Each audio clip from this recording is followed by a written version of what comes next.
बिस्मिल्लाहिर्रहमानिर्रहीम अस्सलाम वालेकुम व्यूअर्स। अपनी गाड़ी हर इंसान की ख्वाहिश होती है और आज के दौर के अंदर अपनी गाड़ी ले पाना तकरीबन नामुमकिन हो चुका है क्योंकि गाड़ियों की कीमतें ही बहुत बड़ी हैं।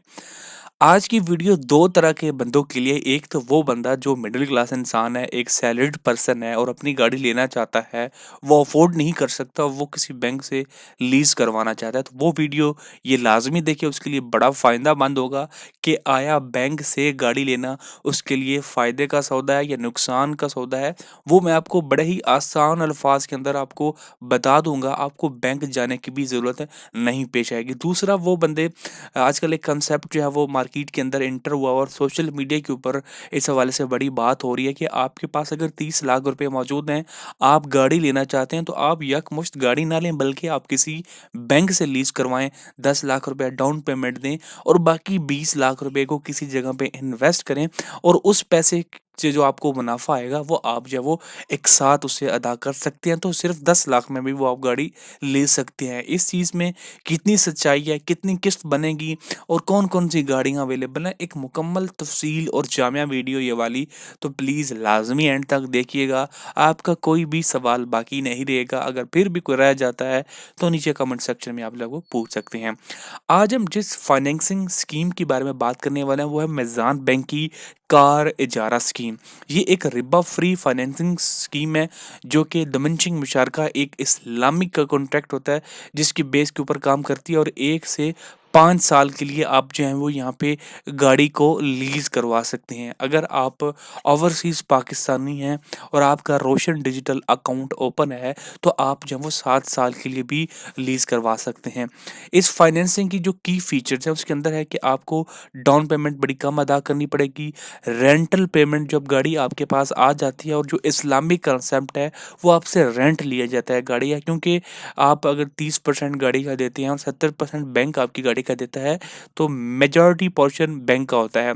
सो बेसिकली ऑनर भी बैंक होता है, तो गाड़ी आप यूज़ कर रहे हैं तो उसका मतलब है कि आपने रेंट भी पे करना है जिसके शेयर्स आपके पास मौजूद हैं बैंक के। तो रेंटल पेमेंट जो आपकी स्टार्ट होती है वो उस वक्त स्टार्ट होती है जब गाड़ी आपके हाथ में आ चुकी होती है। क्विक प्रोसेसिंग टाइम है, विद इन मंथ गाड़ी आपको मिल जाती है और मिनिमम सिक्योरिटी डिपॉजिट जो वो 30% है, यानी डाउन पेमेंट 30% है और गाड़ी को खरीदते वक्त जो विद होल्डिंग टैक्स लगता है वो भी मिज़ान बैंक बर्दाश्त करता है। तो ये जो नीचे वाला मिज़ान रोशन अपनी कार है ये उन लोगों के लिए जो कि ओवरसीज़ पाकिस्तानी हैं और उनका रोशन डिजिटल अकाउंट ओपन है, तो वो यहाँ पे इस इन चीज़ों को जब वो ज़ोरे गौर कर सकते हैं। उनके लिए जो एलिजिबिलिटी क्राइटेरिया वो थोड़ा मुख्तलिफ है, उनको थोड़ी सी ज़्यादा फैसिलिटीज़ यहाँ पे प्रोवाइड की जा रही हैं। तो नेक्स्ट वीडियो के अंदर उस हवाले से भी बात की जाएगी। आगे आ जाता है जी प्रोडक्ट प्रॉफिट रेट्स, यानी कि जो इंटरेस्ट रेट है उस हवाले से बात की जा रही है। यहाँ पे दो तरह के इंटरेस्ट रेट्स होते हैं, एक है फिक्स और एक होता है वेरिएबल। करंट जो सिचुएशन है इस वक्त इंटरेस्ट रेट अपने बिल्कुल डाउन स्ट्रीम पे, बिल्कुल नीचे है इस वक्त। अगर नेक्स्ट आने वाले सालों की बात करें तो ये ऊपर जाएगा, नीचे तो नहीं जाने वाला है। इससे थोड़ा सा कम हो सकता है, लेकिन ऐसी सिचुएशन के अंदर आपको फिक्स प्रॉफिट रेट के अंदर जो है वो गाड़ी लेनी चाहिए, ना कि वेरिएबल के अंदर, क्योंकि जो वेरिएबल की होती है वो आहिस्ता आहिस्ता बढ़ती जाती है, जिससे आप कह लें कि आपकी किस्त में बड़ा फ़र्क आ सकता है। तो करंट सिचुएशन के अंदर आपको फिक्स जो प्रॉफिट रेट्स हैं वहाँ पे अपनी गाड़ी लेनी है। जो आपको रेट बताए जाते हैं पहले 7 सालों के, तो ये आपको पता चल जाएगा। वेरिएबल के अंदर 12.43 से शुरू होती है और ये ऑन द वे अप ही जाती है। और आज का जो काइबोर रेट है वो अभी आपके सामने है, तो तकरीबन 11% के आसपास आता है। प्लस जितनी भी बैंकों से गाड़ियाँ ली जाती हैं उनके अंदर इंश्योरेंस लाजमी मौजूद होती है, चाहे वो जिस भी कंपनियों के, तो वो भी साथ में ऐड करना होता है। और अगर हम डॉक्यूमेंट्स की बात करें कि डॉक्यूमेंट्स कौन कौन से चाहिए होते हैं, तो उसके अंदर latest employed certificate including date of joining, ये सैलरीड पर्सन की मैं बात कर रहा हूँ, और लास्ट 6 मंथ की जो वो सैलरी स्लिप जो कि बैंक के अंदर उसकी क्रेडिट हुई हो, उसके बाद सीएनएसए की कॉपी हो और उसके बाद उनकी एक क्रेडिट ब्यूरो रिपोर्ट होती है जिसके अंदर बताया जाता है कि इस बंदे ने पास्ट के अंदर कोई लोन लिया है तो उसने उसने टाइम पे अदा किया है या नहीं किया है। और बिजनेसमैन के अंदर सिर्फ वैलिड बिजनेस प्रूफ और लास्ट 6 मंथ की बैंक स्टेटमेंट थ्रू एम्बेसी, तो ये आपको वेरीफाई करनी है उनकी बैंक स्टेटमेंट, प्लस बाकी चीज़ें सेम एज इट इज़ जो है वो सैलरीड पर्सन की हैं। अब यहाँ पे बात आती है कि कौन-कौन जो लोग हैं वो इसके लिए अहल हैं, कम से कम कितनी तनख्वाह होनी चाहिए? तो सैलरीड प्रोफेशन के लिए जी परमानेंट एम्प्लॉय 3 महीने का, और करंट जॉब जब उसको 3 महीने उसकी करंट जॉब की हो चुकी हों, और 2 साल का उसका जो है वो एम्प्लॉयमेंट यानी काम की हिस्ट्री मौजूद हो कि पिछले 2 साल से वो काम कर रहा है, और करंट जगह पे 3 महीने कम से कम हो चुकी हों। अगर आप कॉन्ट्रैक्ट बेस एम्प्लॉय हैं तो 6 महीने आपको इसी जगह पे हो चुके हों करंट वाली पे, और 3 साल आपने आपकी पिछले 3 साल की हिस्ट्री भी होनी चाहिए कि आप 3 साल से काम कर रहे हैं। उसके बाद ये net take home income 2 month 2 times the monthly rental. तो मतलब क्या है कि आपकी अगर किस्त बनती है 20,000 पे, तो आपकी जो इनकम है वो 60,000 होनी चाहिए, यानी 2 टाइम्स बिगर देन आपकी जो रेंटल है उससे ज़्यादा होनी चाहिए। उसके बाद सपोज़ कि वेरिएबल इनकम अगर आपकी वाइफ़ है तो आप उसकी इनकम को भी 50% अपने साथ क्लब करवा सकते हैं। फॉर एग्ज़ाम्पल आपकी वाइफ़ की सैलरी है 1 लाख रुपए, तो उसका 50,000 भी आपकी सैलरी के अंदर काउंट किया जाएगा। तो अगर आपकी सैलरी 1 लाख है तो वो 1.5 लाख बन जाएगी, क्योंकि आपकी स्पाउस की जो है वो सैलरी भी जो है वो यहाँ पे काउंट की जाएगी। तो यहाँ पे नीचे मेंशन भी है, in case of other loans all monthly payment including propose इजारा rental combined not to exceed 40% of net take home home income. मतलब यह है कि अगर आपने कोई और भी लोन ले रखा है तो आपकी टोटल जो इनकम है उसका 40% से ज़्यादा जो है वो एक साथ में नहीं जाना चाहिए। इस चीज़ का बैंक को भी इल्म है कि अगर बंदे की सारी इनकम जो है वो एक साथ में चली जाएगी तो वो घर के अखराजात कैसे देगा। सो ऐसी सूरत के अंदर वो पेमेंट्स में डिले आते रहेंगे, मसाइल बनते रहेंगे। तो इस चीज़ों को बैंक पहले ही इंश्योर करना चाहता है। अगर बिजनेसमैन की बात की तो मिनिमम 2 साल का continuous involvement in current business होना चाहिए। उसके बाद उनकी भी नेट टेक इनकम जो है वो भी सेम एज इट 2 टाइम बिगर 10 होना चाहिए।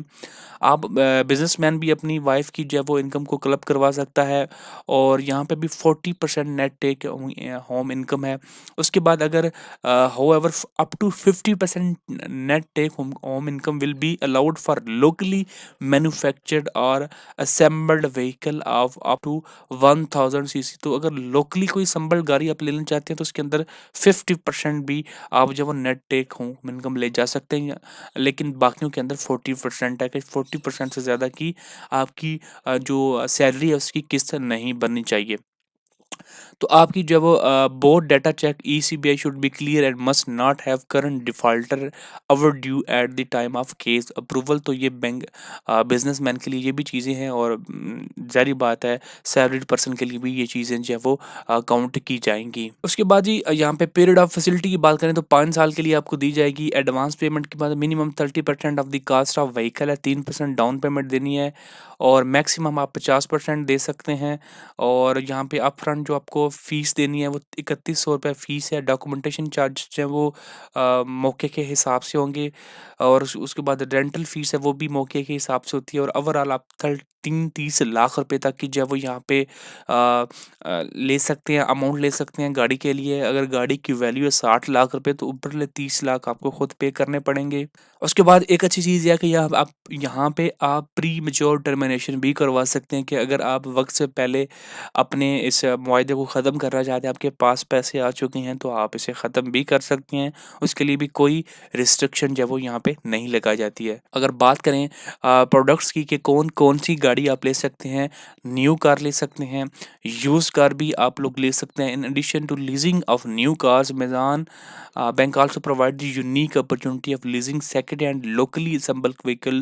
This feature is specifically designed as a highly economical option. The used car ijara facility is made available at minimum security as low as 30%। तो आप use car भी ले सकते हैं। न्यू लोकली assembled कार जिसमें Toyota, Honda, Suzuki, Kia are being offer to Roshan digital account holders under Meezan car इजारा। तो ये जो है मैं सिर्फ और सिर्फ रोशन डिजिटल अकाउंट्स होल्डर के लिए जो है वो ये ब्रांड्स रखी गई हैं जो कि लोकली assembled हैं। बाकी रिक्वायर्ड डॉक्यूमेंट्स वो मैं पहले ऑलरेडी आपको बता चुका हूँ। अब हम एक कैलकुलेटर भी लगा लेते हैं कि आपने जो कोटेशन निकलवानी है बैंक जाके जी बैंक को बताएँगे कि मैं ये गाड़ी लेना चाहता हूँ, तो मुझे कितनी किस्त बनेगी और मैं कितने पैसे अदा करूँगा, तो वो यहाँ पे हम खुद ही इसको मैं आपको निकाल के देता हूँ कि आपकी किस्त कितनी बनेगी और आपने बैंक को अज़ाफ़ी पैसे कितने देने हैं। तो आपकी माइंड में एक चीज़ आ जाएगी कि भाई ये करना है या ये इतने पैसे मुझे देने हैं। तो आप कहते हैं मैं न्यू कार लेना चाहता हूँ, मैं लेना चाहता हूँ जी सुज़ुकी की आल्टो वीएक्स आर लेना चाहता हूँ और मैं लेना चाहता हूँ 5 साल के लिए और मैं डाउन पेमेंट दे रहा हूँ जी 30% दे रहा हूँ। रेज़िडेंशियल वैल्यू हम नहीं छेड़ते हैं। आप लोग इमीडिएटली कार लेना चाहते हैं या बुकिंग के ऊपर लेना चाहते हैं, मैं इमीडिएट कहता हूँ और कैलकुलेट पे हम क्लिक करते हैं। तो ये जी आपका डाउन पेमेंट बन रही है जी 8,98,000 यानी तकरीबन 9 लाख रुपए और टोटल आपको देना है 9 लाख रुपए दे लीजिएगा। तो आपकी किस्त बनती है 60 और आपकी जो पर मंथ की किस्त बनती है वो बनती है 56,037 रुपए। अब हम इसको मल्टीप्लाई करके देख लेते हैं कि 56,000 मल्टीप्लाई अगर आप करेंगे 60 से तो ये आपकी आ जाएँगी एक साथ प्लस आपकी डाउन पेमेंट है जी 9 लाख रुपए, तो वो हम इसको भी यहाँ पे ऐड कर लेंगे। तो ये आपकी बन जाएगी 42,60,000 रुपए। अब हम बात कर लेते हैं कि गाड़ी की इस वक़्त कीमत क्या है? जी, गाड़ी है हमारे पास वीएक्सआर और वीएक्सआर की इस वक़्त कीमत है मार्केट के अंदर तकरीबन 30 लाख रुपए। तो यहाँ से आप अंदाज़ा लगाइए कि 30 लाख की गाड़ी आपको मिल रही है 42 लाख के अंदर और आपने 5 साल के अंदर उसकी एक साथ अदा करनी है। अगर हम इसी को हम दोबारा रीडू करते हैं, यहाँ से हम मुद्दत को कम कर देते हैं, 2 साल कर देते हैं, कैलकुलेट पे करते हैं, तो यहाँ पे देखिए कितना बड़ा चेंज आएगा। किस्त आपकी बन गई 1,07,800 रुपए मल्टीप्लाई 24 डाउन पेमेंट आपकी कितनी है? 9 लाख वो आप ऐड कर लीजिए और ये आपकी बन जाती है 34,87,000 रुपए। गाड़ी कितने की है? 30 लाख रुपए और आपको मिल रही है कितनी 34,87,000 रुपए यानी सिर्फ 5 लाख रुपए आपने 2 साल के अंदर एक्स्ट्रा अदा करने हैं। तो अगर आप लंबे अरसे के लिए लेंगे तो गाड़ी आपको महँगी मिलेगी, काफ़ी ज़्यादा पैसे आपको एक्स्ट्रा देने हैं, वो डेफ़िनेटली बैंक जब वो आपको लीज़ करवा रहा है तो वो भी कुछ लेगा उसके अंदर। प्लस जो दूसरा ऑप्शन आजकल मार्केट के अंदर चल रहा है वो ये है कि आप बाकी माइंदा पैसे को इन्वेस्ट करें यानी 30 लाख आपके पास है 10 लाख आपने डाउन पेमेंट में दे दिए बाकी 20 लाख आपको इन्वेस्ट करना चाहिए। अगर आप वो म्यूचुअल फंड के अंदर भी इन्वेस्ट कर देते हैं तो वो भी आपको साल बाद आपकी एक साथ लाजमी वापस कर सकते हैं। ये मेरा पर्सनल जो है एक्सपीरियंस है। डेफिनेटली अगर आपको म्यूचुअल फंड के बारे में मालूमात चाहिए जिसमें आपको कुछ भी नहीं करना, आपने सिर्फ अपने पैसे को इन्वेस्ट करके भूल जाना है और 1 साल बाद जब आप देखेंगे तो आपको आइडिया होगा कि ये बंदा बिल्कुल ठीक बात कर रहा है। तो म्यूचुअल फंड के बारे में अगर आप खुद जानना चाहते हैं तो उस हवाले से वीडियोज़ मेरे चैनल के ऊपर मौजूद हैं, आप उनको जाके देख सकते हैं। बाकी मैं सारी डिटेल्स आपको मुहैया कर दी है। अब आपने डिसाइड करना है कि गाड़ी आपने लेनी है या नहीं लेनी है। कोई भी सवाल हो तो नीचे कमेंट सेक्शन में आप पूछ सकते हैं। शुक्रिया।